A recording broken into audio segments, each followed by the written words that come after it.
Let's use similar triangles to find the value of the variable. But first, let's verify if the two triangles are similar.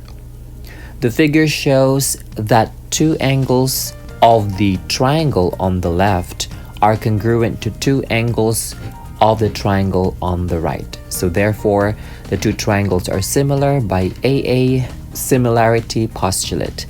So let's go ahead and set up a proportion so that we can solve for the variable p. P corresponds to 7. P over 7 is equal to 16 corresponds to 8. So that would be 16 over 8. Now if you would like to set up your proportion comparing the right triangle to the left, that's fine. So let's go ahead and solve for the variable p. Applying cross multiplication, we have 8p is equal to the product of 7 and 16.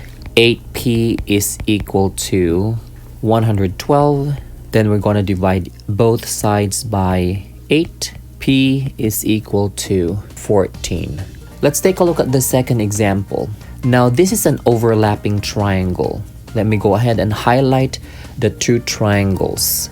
Let's check if the two triangles are similar. We know that two sides are parallel and this is a shared vertex, therefore this angle is congruent to itself, and these two angles are congruent because they are corresponding angles.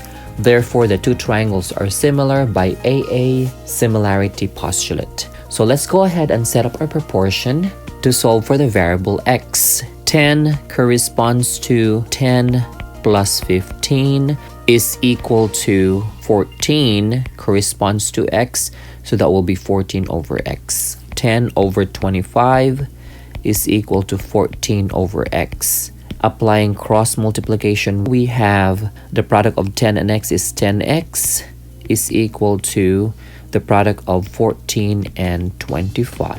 10x is equal to 350. Dividing both sides by 10, x is equal to 35. Let's take a look at our last example.